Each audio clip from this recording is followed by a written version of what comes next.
umaga, magandang tanghali at magandang gabi mga kaibigan, mga kapatid. Welcome to the Voice of Hope channel. Muli po ako po ang inyong makakasama ngayong araw na ito, Brother June Diamante III from Seventh-day Adventist Church. Kanina po ay pinag-aralan po natin, hindi po kahapon kundi kanina, ang tungkol po sa Divine Wisdom at ang ating po memory verse ay sa Proverbs 8:11. Ngayon naman po mga kaibigan, mga kapatid, ang ating pong pag-aaralan ay tungkol po sa Scriptures. No? Bakit po ba napakahalaga ng salita ng Diyos? Bakit po ba napakahalaga ng Biblia? O yung title po natin ngayong araw na ito na ating pong pag-aaralan ay Study the Scriptures. Ayan. Pag-aaralan po natin ang mga salita ng Panginoon. At ang ating pong memory verse ay matatagpuan po sa Romans chapter 15 verse 4. Ano pong sinasabi diyan? Sabi po diyan ay, sapagkat ang anumang mga bagay na isinulat noong una ay sinulat upang tayo ay matuto, upang sa pamamagitan ng pagtiyatyaga ay sa pagpapasigla ng mga kasulatan ay magkaroon tayo ng pag-asa. Napakagandang memory verse. At bago po tayo magsimula, tayo po ay muling manalangin. Ama namin sa langit, maraming salamat po sa araw na ito na inyo pong pinagkaloob. Muli po kami po inyo pong gabayan. At ikaw po mag-ingat po sa amin sa maikli pong pag-aaral namin ngayong araw na ito. Muli po, maraming salamat po at patawad po sa man po kami nagkamali at nagkasala sa pangalan po ng inyong anak ni Jesus. Amen. Kamusta po mga kaibigan, mga kapatid? Nawa po tayo po ay natututo sa salita ng Panginoon. Ayan. Sige po, tayo po ay magpatuloy. Ang tanong ko po bago po tayo magsimula, gaano po ba tayo kadalas magbasa ng salita ng Panginoon? Minsan, or kapag may time, or lagi-lagi? Bakit po ba natin kailangan mag-aral ng salita ng Diyos o magbasa ng salita ng Diyos? Sabi po, this holy book has withstood the assaults of Satan, who has united with evil men to make everything of divine character shrouded in clouds and darkness. But the Lord has preserved this holy book by His own miraculous power in its present shape.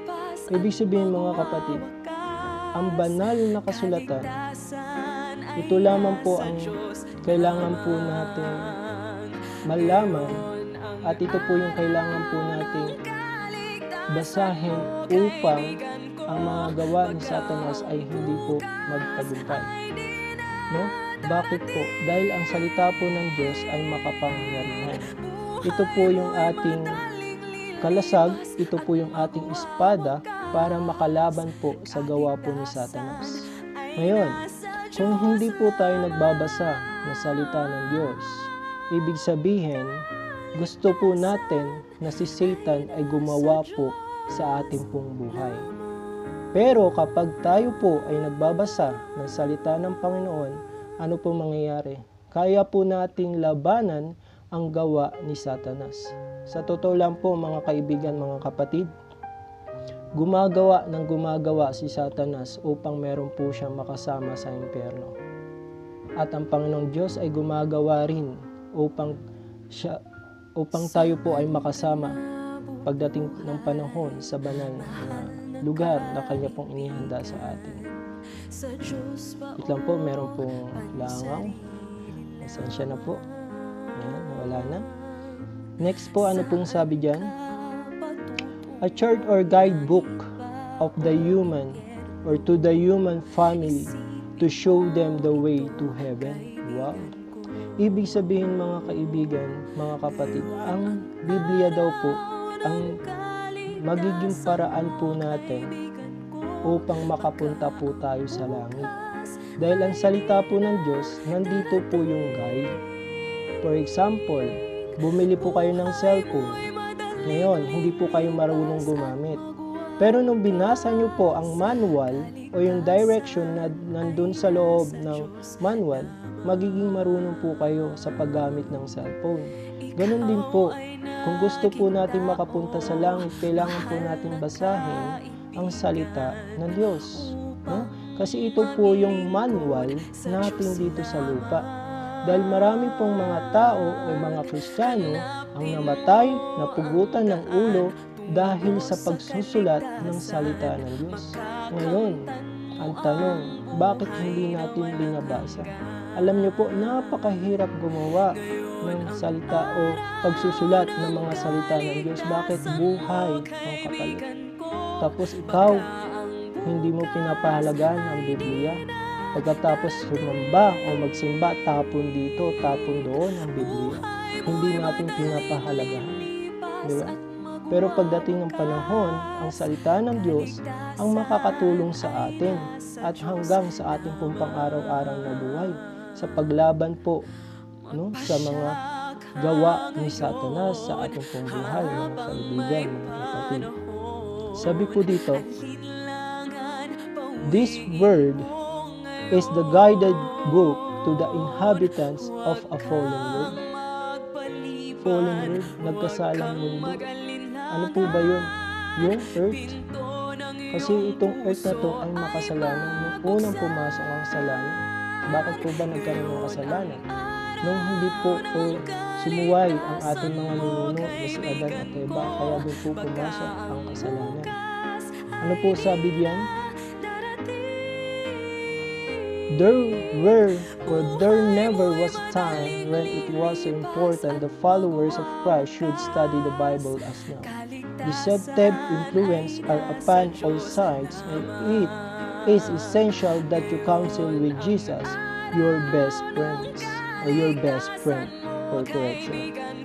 David declares, "Thy word have I hid in my heart, that I might not sin against thee." Ang salita po ng Panginoon, sabi ni Haring David, ay kanya pong ipinapasok sa kanyang puso upang hindi po siya magkasala. Diba? Ano po yung sinabi ni Haring David? Ano pa pong sabi diyan? How many are betrayed into sin because they have not through prayerful study of the Word of God realized the sinfulness of sin and found out how they may steadfastly resist it. When temptation comes upon them, they seem to be off guard and ignorant of the devices of the enemy.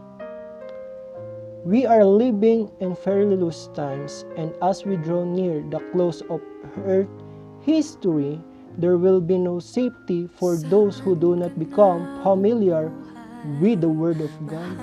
Ayan, ang babala mga kapatid, mga kaibigan. Sabi diyan, kapag hindi po tayo aware sa salita ng Panginoon o hindi po tayo nagbabasa ng salita ng Diyos, tayo po ay mapapahamak. Bakit? Nandyan na po ang Bible.